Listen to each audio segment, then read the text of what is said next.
Je vais coloriser avec deux techniques, comme ça vous pourrez voir. Je vais faire et au crayon de couleur et à l'aquarelle. J'ai besoin pour ça d'une feuille pour pouvoir tester mes couleurs, un verre pour l'aquarelle, de l'essuie-tout et puis une palette d'aquarelle. Bon, chez moi ça sert plutôt beaucoup. Voilà, avec des godets ou autres selon ce que vous avez, et puis un petit gris qui a une bonne retenue d'eau. Là c'est un 1 de chez d'Albe, et puis j'ai deux pinceaux. Voilà, pour le crayon de couleur, je vais avoir besoin d'une gomme galet pour pouvoir trouver mes lumières. J'ai rajouté ici un parquet. J'ai donc suivi les perpendiculaires et les axes du sol, hein, et puis je suis venue tracer en parallèle mes lattes, sachant que bien sûr les lattes sont disposées en quinconce pour que le parquet puisse tenir.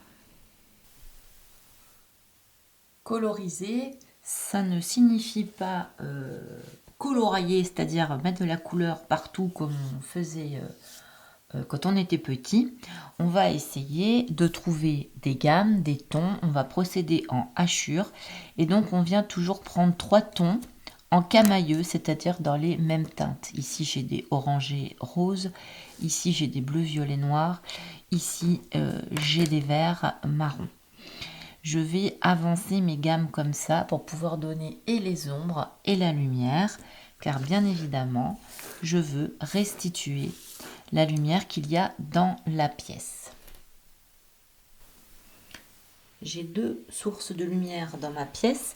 J'ai la fenêtre avec de la lumière qui va aller comme ça, et qui va diffuser ici. Et puis j'ai ma lampe qui va donner de la lumière comme ça, un petit peu comme ça, mais là tout ça, on va être dans l'ombre. On aura juste un petit peu la lumière de la fenêtre qui arrivera là, mais très peu. Je vais commencer par faire le parquet. Pour mon parquet, je décide de prendre ces 3 tons-là. Et attention, hein, je ne veux plus de graphite apparent à la fin de mon dessin.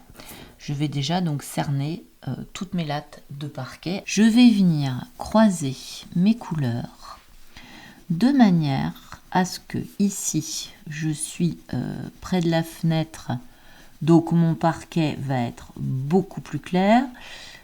Attention, ici il va y avoir un angle avec la lumière, donc je viens retirer avec ma gomme galet, qui est beaucoup plus puissante en retrait que la gomme blanche de bureau qu'on nous fait acheter, et on va pouvoir comme ça marquer et ombre et lumière. Je poursuis. Sous le lit, bien sûr, il y a de l'ombre, hein. Au niveau du canapé, tout objet posé, regardez autour de vous, hein, même à vos pieds, eh bien, il y a une ombre qui est précise. Mes hachures sont dans le sens des axes.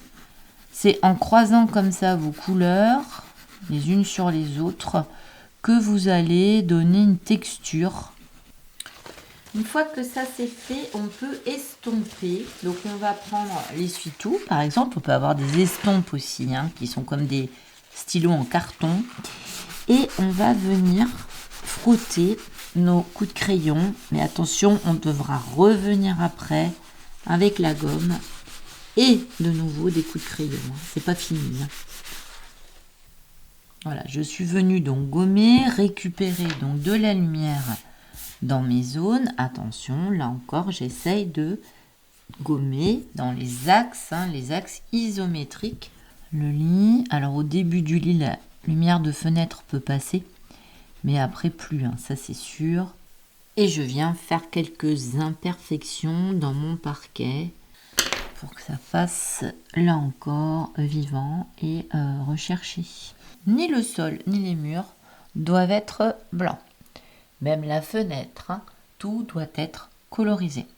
Alors, conseil, moi je vais faire mes murs à l'aquarelle. Vous pouvez les faire à la gouache si vous n'avez pas d'aquarelle. Le secret, c'est de mouiller énormément sa feuille d'abord à l'eau sans pigment, sans couleur, et de bien faire le tour de votre zone. Je pose ma couleur et je la tire.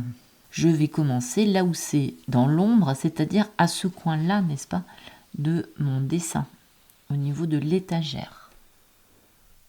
Et en la tirant, ça va nous faire un effet dégradé que je ne pourrais pas avoir si je n'avais pas mouillé au préalable ma feuille. Attention, j'en ai mis très peu. On ne veut pas des murs bariolés. Je vais essayer d'épargner la prise. Je suis revenue là avec un peu plus de pigment jaune à cet endroit-là pour donner l'idée de l'ombre.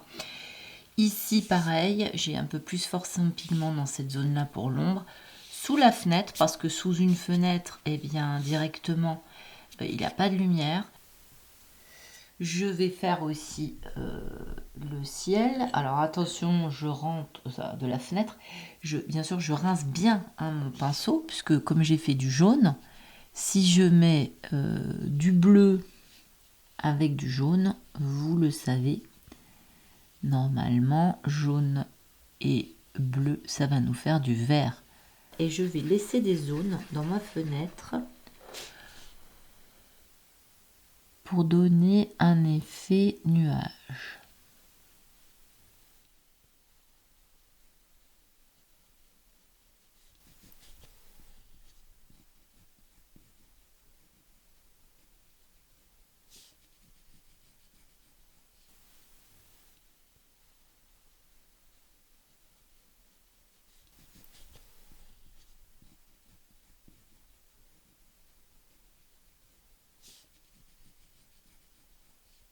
Alors, quand on a comme ça une goutte qui reste, on peut venir la chercher, essuyer son pinceau.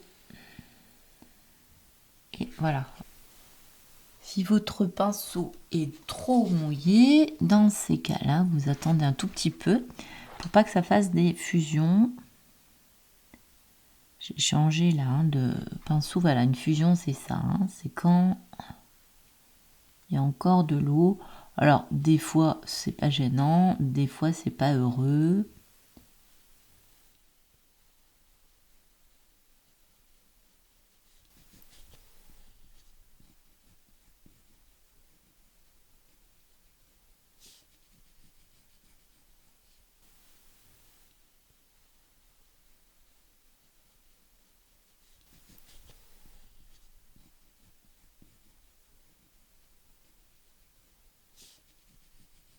La lampe. Alors, on essaye bien de retrouver les arrondis qu'on avait donnés. Et alors, attention, les ombres doivent être en arrondi aussi.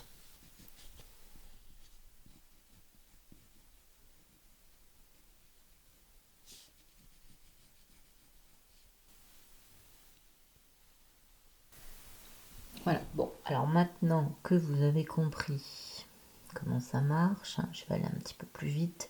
Les détails en sec, avec pas mal de pigments. On n'oublie pas bien sûr les ombres. Pour faire un pli comme ça, on a regardé mon tuto, très plein et délié.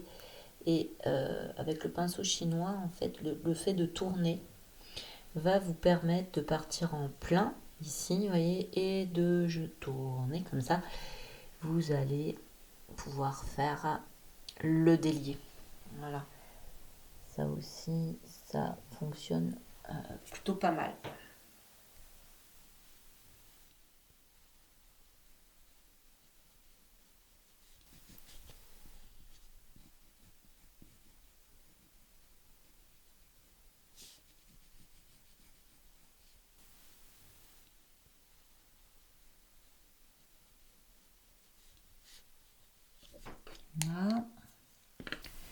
Voilà, Voilà, donc là j'ai repris l'ombre là, parce que je ne l'avais pas faite, hein, au niveau du parquet, et je reste dans les mêmes gammes. Et comme là, j'avais laissé un blanc pour ma petite fleur, je viens remettre du parquet.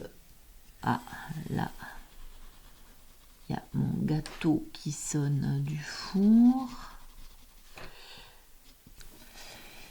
Là, je prends un biais en diagonale des deux, là.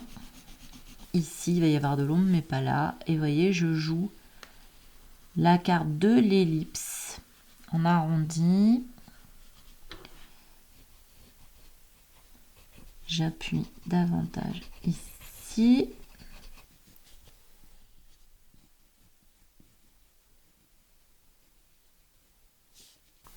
Toujours dans l'aspect diagonal qui va respecter aussi la perspective ISO.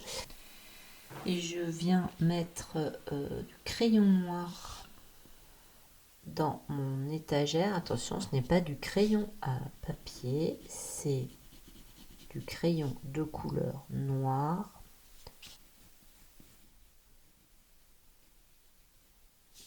Le procédé, c'est celui-ci. Donc maintenant, à vous.